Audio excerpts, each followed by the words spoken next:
Hey everyone, and welcome to Rambling Reviews, where we analyze different types of media and or their cultural relevance. My name's Christian, and this is Modern Family, Season 1, Episode 4, The Incident. Written by Stephen Levitan and directed by Jason Weiner, this episode focuses a lot more on the comedy, I would say. There's a lot more humor to this than there is heart. There is still a lot of heart. There is still definitely a loving kind of message about family and all that good stuff. But it definitely airs more on the comedic side, if you will. But either way, it is still a good episode overall, and let's get into it. We begin with Gloria returning home from a workout as she asks Jay if Manny is alright or if he's called, and Jay's like, no, because he's at a sleepover, he's not in a gang fight or anything. This little kind of side plot will come up more important as we find out what actually happens at this sleepover Manny went to. But we have this nice little relationship moment where Gloria asks Jay if he'd like to join her in the shower, to which Jay's response, a very fair one I feel, is there's a gun in the footlocker, and if I ever say no to that question, I want you to use it on me. But as they're making their way upstairs, a bird hits the window, which Gloria says is a bad omen, and we see at the same time at the Dunphy house, the Luke and Haley were originally getting along really well, and then once they see the bird hit the window, they start fighting each other, kind of out of nowhere.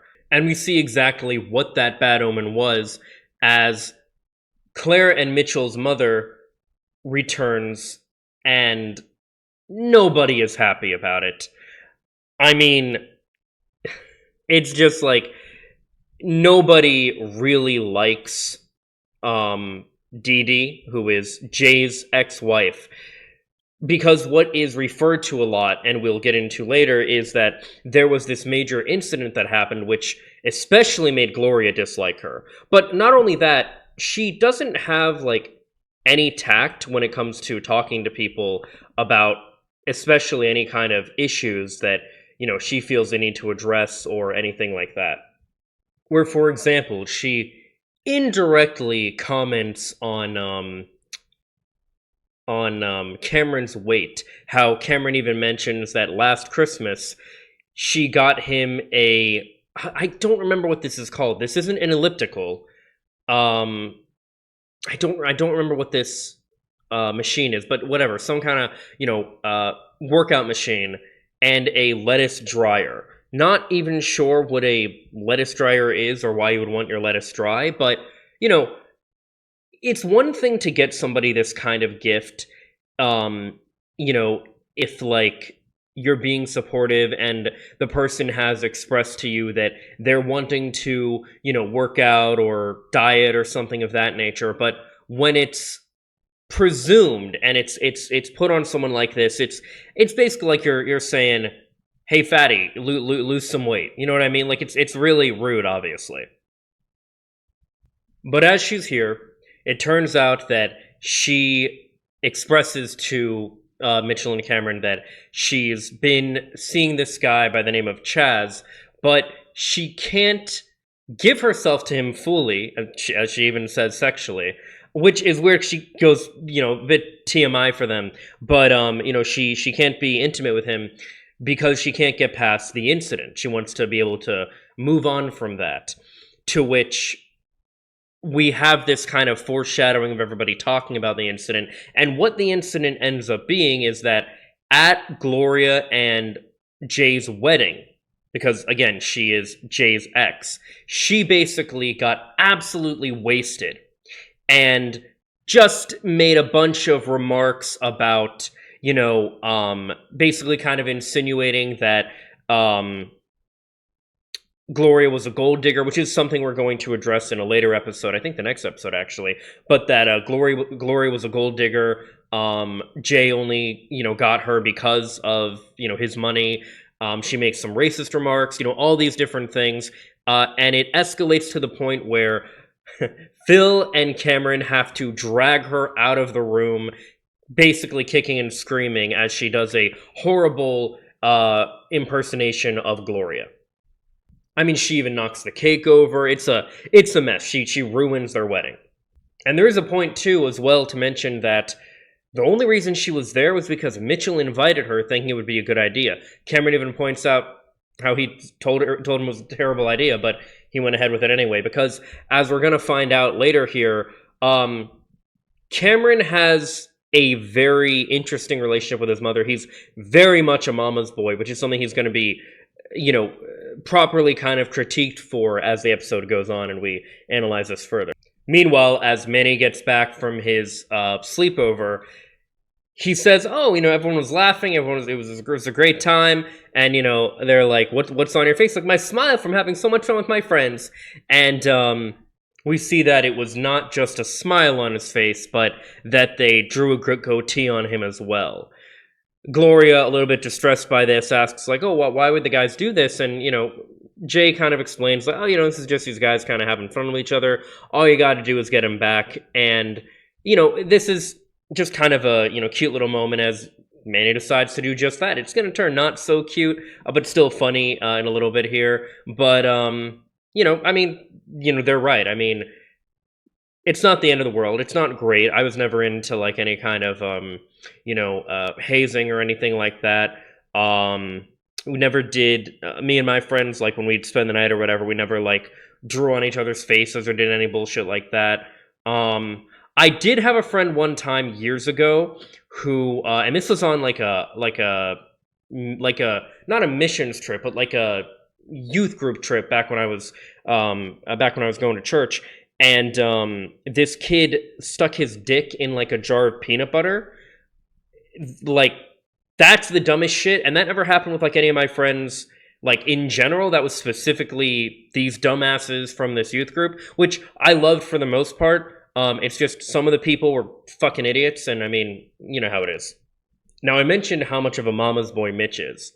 He decides that with everything happening here, well, you know what? We have Sunday dinner with the family. Why don't you join us and you can apologize to Gloria there. You can try to make it right and everything there. Which Cameron, of course, can see how horrible an idea this is. But, she jumps for it and they go for it. Meanwhile, with the Dumfies, we have Haley wanting to go to a concert and spend the night or maybe even the weekend with her boyfriend, where understandably they are very against this. Now, I had mentioned before about parents being too overprotective and things like that, although I will say I totally understand and support keeping kids in like a dating relationship, not letting them like spend the night or anything with each other, because it's very obvious what could likely happen. Which when the dad Phil tries to talk to Haley about this, he tries to kind of talk to her on her level, which is good. I had mentioned before about how that was so good when Gloria did that with Alex, but the difference with Phil is he tries to be a little bit too much like one of the kids. So, and it's so funny though too, because he even tells her, he's like just pretend you met me in a juice bar. She's like, "What's a juice bar?" Or at a malt shop. And then when she gets a call, she immediately is like, "Oh, not doing much of anything, just talking to this dork I met in a malt shop."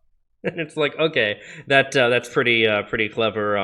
I would say like clever on her part, but like she's not real, so like clever writing there for sure. So Dee Dee comes to the Dumfies, and nobody is thrilled about it. Well, Mitchell very much is thrilled about it, but other than that, no one else is really that happy to see her. But Dee Dee immediately makes a crack to Claire about how long her hair is, which is odd to me because like she looks good. Like I don't understand why she'd even complain that like her hair is too long. She's got like shoulder length hair. Whatever. She's very much, very, very judgmental, very all these different things, right?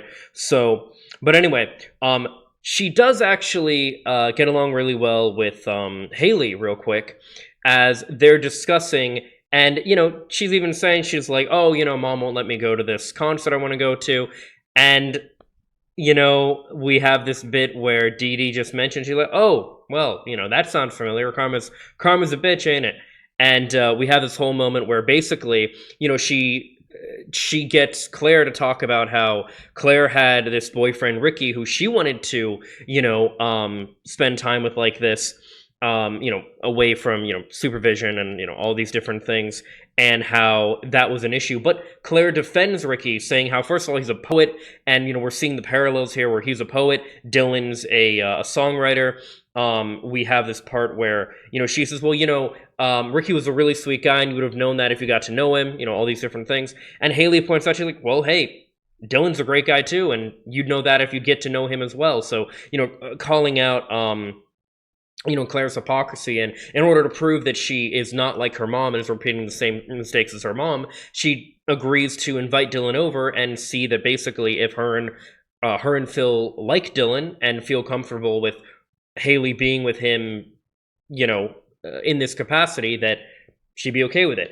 She also doesn't like the fact that earlier Haley mentions that Dylan isn't going to college, and that was not something that Claire was thrilled about either. But Haley mentions that, well, he's in a band. They're going to go on tour. And look, I didn't go to college either.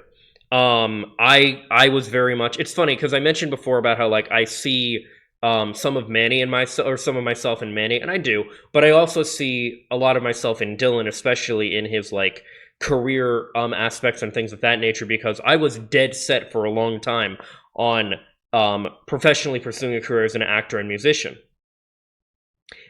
I had been writing music for the past, like, from the time I was 16 until about like 23 or something, and I wrote the same kind of music that Dylan plays. I play guitar. I wrote wrote and sing rock music and stuff like that. I had been very influenced by a lot of, basically rock artists from all throughout the decades.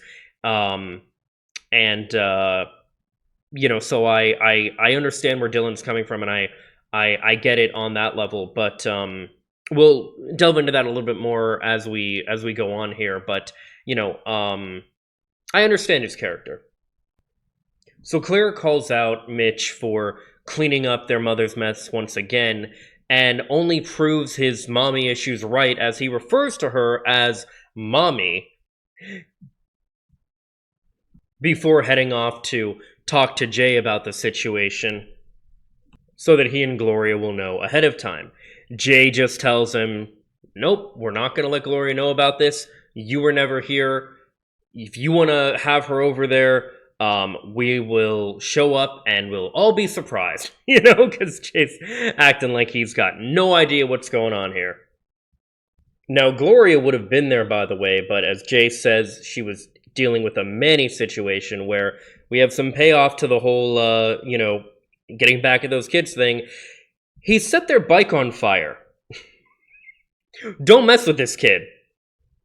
Back at the Dumfries, the Pritchetts show up, and Jay acts like he has no idea what's going on, where we finally have Dee Dee and Gloria kind of try to clear the air, as Dee Dee explains that basically she was just jealous of Gloria because she's, so young and beautiful and, capable and everything and all that. And it seems like they're going to kind of have this understanding, come together moment when the two of them begin just going at each other's throats basically here, where the guys break them up and Jay calmly explains essentially that, listen, Gloria didn't steal me from you. We were already separated and we had been drifting apart for a long time.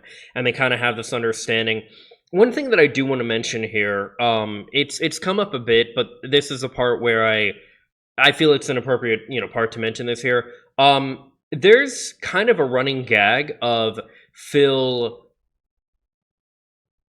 I think unintentionally, again, don't know if he's playing dumb or he's just, actually dumb in this regard, unintentionally kind of making some creepy, advances toward Gloria. For example, in the first episode, she said Phil with a new dress, she said, oh, thank you, Phil, and he went to feel her dress, kind of her thigh, where Claire was like, no, that's how she says Phil, Phil, his name, Phil.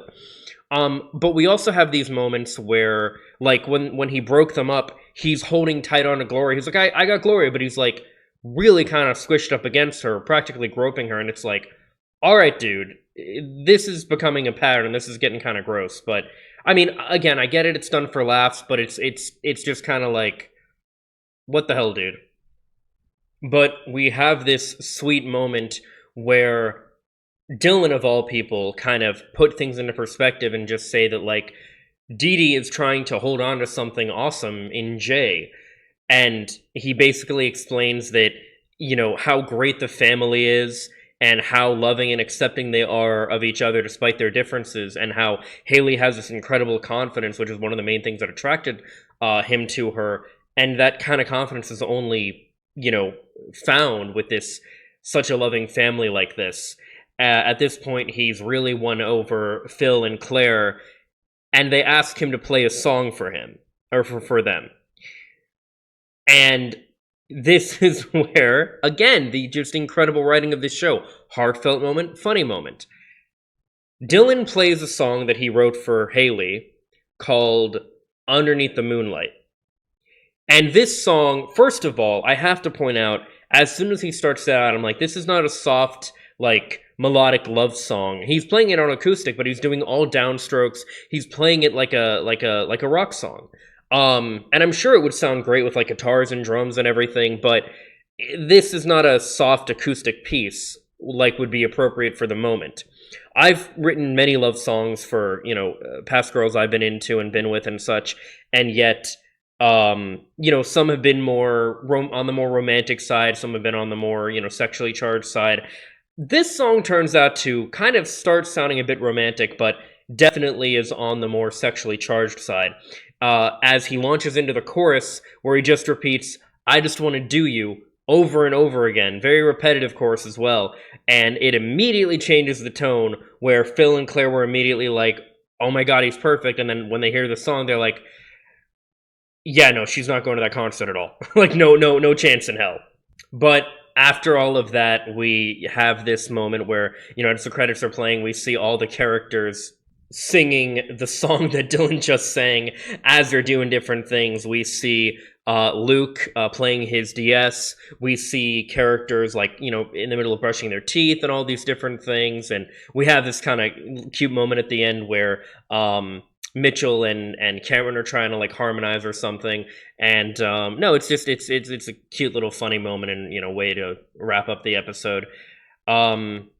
And yeah, that's the end of the episode. Once again, incredibly well written, well acted. I mean, so much of this, I feel like I'm just going to keep repeating the same stuff, apart from the parts that are like integral to the episode themselves. I think it is, really important to be able to like, make amends, and for one, give your family and just people important in your life in general the chance to make amends for wrongs that they've done, and to seek out making those amends if you are the person who have committed those wrongs, as it were.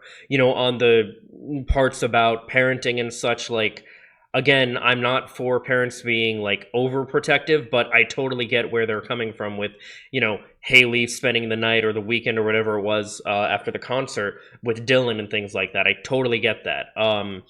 Things of that nature. I relate to Dylan because he's a musician. He's trying to do his thing, and I very much was doing that too. I still, play guitar and write music more for fun now, but it's something that I was really passionate about, so I totally understand where Dylan's coming from. I also understand his passion for girls and stuff like that, but it is what it is. But it's incredibly, once again, the show is just absolutely incredible. So yeah.